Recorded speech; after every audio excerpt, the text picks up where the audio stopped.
Kolkata high court ने संदेश खाली की घटना की सीबीआई जांच कराने के आदेश दे दिए हैं। हाई कोर्ट ने अपने आदेश में कहा है कि सीबीआई कोर्ट की निगरानी में जांच करेगी और रिपोर्ट सौंपेगी। मामले की अगली सुनवाई अब 2 मई को होनी है। इसी के साथ कोर्ट ने पश्चिम बंगाल की राज्य सरकार को भी इस मामले में अपनी तरफ से हर तरह का सहयोग करने के लिए निर्देशित किया है। बता दें कि संदेश खाली की महिलाओं ने तृणमूल कांग्रेस के नेताओं पर कथित रूप से यौन उत्पीड़न, जबरन जमीन कब्जे का आरोप लगाया, जिसके बाद इस मामले में शाहजहां शेख, शिबू हाजरा और उत्तम सरदार गिरफ्तार किए गए थे। उनसे पूछताछ भी जारी है और इस पर कोर्ट ने सख्त टिप्पणी भी की थी।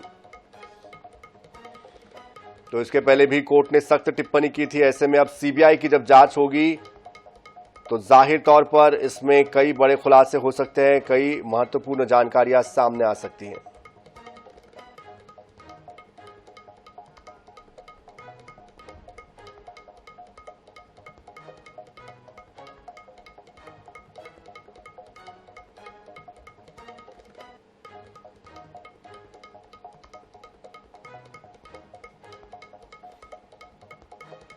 तो जिस तरह से संदेश खाली में जमीन को लेकर, जमीन हथियाने को लेकर और साथ ही साथ यौन शोषण को लेकर जो खबरें आ रही थी, उसके बाद से लगातार सियासी पारा भी बढ़ा हुआ है।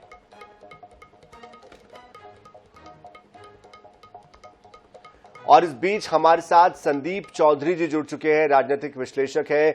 संदीप जी, आपसे हम समझना चाहेंगे, सीबीआई की जांच की बात कोलकाता हाई कोर्ट ने कही है संदेश खाली वाले मामले में। ऐसे में इसका कितना बड़ा असर होगा, कितना गहरा असर होगा, इस जांच को कैसे देखा जाए?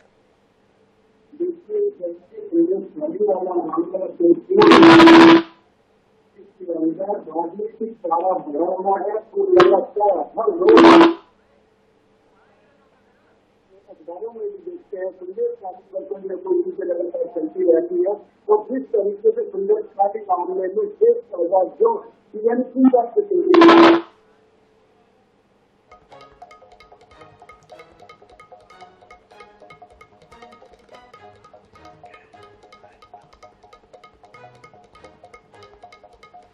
संदीप जी, आपकी आवाज हम तक स्पष्ट नहीं आ पा रही है। हम दोबारा आपसे संपर्क साधने की कोशिश करेंगे, लेकिन जिस तरह से आप बता रहे थे कि राजनीतिक तौर पर भी इसको लेकर सियासी पारा गरमाया हुआ है और संदेश खाली के पूरे मामले पर टीएमसी पर भी कई गंभीर आरोप लगे हैं, टीएमसी के नेताओं पर गंभीर आरोप लगे हैं। इधर विपक्ष की तरफ से, खासतौर पर बीजेपी की तरफ से ममता सरकार को घेरने की कोशिश हुई है और ये जो पूरा मामला है, इसके बाद राजनीतिक वार पलटवार का दौर भी जारी है। जाहिर तौर पर सीबीआई की जांच में कई महत्वपूर्ण खुलासे होंगे। लोकसभा चुनाव के पहले ये सीबीआई जांच सामने आ रही है। इसका सीधा असर कोलकाता की, पश्चिम बंगाल की जो राजनीति है वहां पर पड़ेगा और पश्चिम बंगाल की राजनीति पर जब असर पड़ेगा तो चुनाव पर भी इसका जो सीधा सीधा इम्पैक्ट है वो देखने को मिलेगा।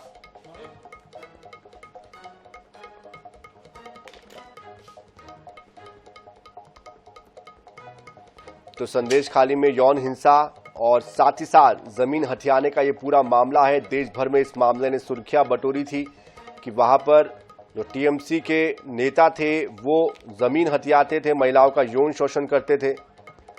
और एक बार फिर से हमारे साथ राजनीतिक विश्लेषक संदीप चौधरी जी जुड़ चुके हैं। संदीप जी, एक बार फिर से आपसे हम यही सवाल पूछेंगे कि सीबीआई की जांच करने की बात कोर्ट ने कही है, ऐसे में इसका कितना गहरा इम्पैक्ट पड़ने वाला है राजनीति पर भी और जो व्यवस्थाएं है, जो सिस्टम है, उस पर भी किस तरह की, इसको लेकर आप क्या सोच रखते हैं, क्या इसका विश्लेषण करेंगे? देखिए, जिस तरीके से संदेश खाली पर हाईकोर्ट का निर्णय आया है कि इसकी सीबीआई जांच होनी चाहिए और सीबीआई जांच के आदेश हो गए हैं, तो इससे ये पता चलता है कि कहीं न कहीं जो ममता बनर्जी की टीएमसी सरकार है वो संदेह के घेरे में आ जाती है कि क्या प्रदेश जो सरकार है क्या वो निष्पक्ष जांच नहीं करा सकती थी, क्या दोषियों को सजा नहीं दे सकती थी। और ऐसे में ये सवाल इसलिए उठा क्योंकि जब से संदेश खाली वाला मामला हुआ था पूरे देश की जो सियासत है वो गरमाई हुई थी, बंगाल से लेकर दिल्ली तक। और ऐसे में सीबीआई जांच के आदेश का होना, इससे पता चलता है कि हाईकोर्ट को भी ये लगता है कि प्रदेश सरकार सही से जांच नहीं कराएगी जाएगी, क्योंकि उनके नेता का इसमें इन्वॉल्वमेंट है, सरकार का इसमें इन्वॉल्वमेंट है, इसलिए सीबीआई जांच के आदेश दिए गए हैं। और सीबीआई के आने से मुझे लगता है कि वहाँ के लोगों में रोष था, चाहे वो बलात्कार की घटनाओं को लेकर के रहा हो, चाहे वहाँ की जो जमीन हड़पने की चीजें रही है, या जो राशन घोटाले वाला मामला था। तो अब दूध का दूध और पानी का पानी हो सकता है। बिल्कुल, दूध का दूध पानी का पानी तो होगा, लेकिन इसको राजनीतिक तौर पर अगर जोड़ के देखें तो इससे टीएमसी की जमीन कितनी खिसक जाती है और विपक्ष को इसका कितना फायदा मिलता है। मौजूदा हालात में जिस तरह से राजनीति हो रही है, जाहिर तौर पर इसको लेकर क्या स्थितियां निर्मित होती है, ये आप बेहतर समझ पाएंगे। देखिए, बहुत महत्वपूर्ण सवाल है आपका। इसका राजनीतिक इम्पैक्ट पड़ेगा और इसका कहीं ना कहीं मुझे लगता है टीएमसी को और ममता बनर्जी को नुकसान उठाना पड़ेगा, क्योंकि जो हिंदू समुदाय है यहाँ पर चीजें दो संप्रदाय में बढ़ जाएगी, हिंदू और मुसलमान। क्योंकि जो उसमें शेख शहजाद का नाम इन्वॉल्व था, उसमें टीएमसी उसको लगातार बचाने की कोशिश कर रही थी और हिंदू समुदाय में एक ये मैसेज जा रहा था कि हमारी अनदेखी हो रही है। तो ऐसे में सीबीआई जांच का होना, इससे ये मैसेज जाता है कि जब सीबीआई जांच होगी तो जो इस तरीके के लोग हैं जो वहाँ पे जमीन हड़पने का काम करते हैं, या हिंदू महिलाओं के रेप की जो चीजें शिकायत आ रही थी, लोग इकट्ठे हो रहे थे और लगातार प्रदर्शन कर रहे थे, तो इससे कहीं ना कहीं वोटों का ध्रुवीकरण होगा। और जो भारतीय जनता पार्टी को एक हिंदू हितैषी पार्टी माना जाता है या सनातन धर्म के प्रति सब वफादार माना जाता है, तो उसका फायदा कहीं ना कहीं भारतीय जनता पार्टी को मध्य बंगाल में मिलेगा। बिल्कुल, बहुत बहुत शुक्रिया संदीप जी हमारे साथ जुड़ने के लिए। तो भारतीय जनता पार्टी को इसका फायदा जरूर मिलेगा। जिस तरह का ये पूरा मामला था, उसके बाद जाहिर तौर पर विपक्ष ने इसको मजबूती से उठाया है, राज्य सरकार को घेरा है।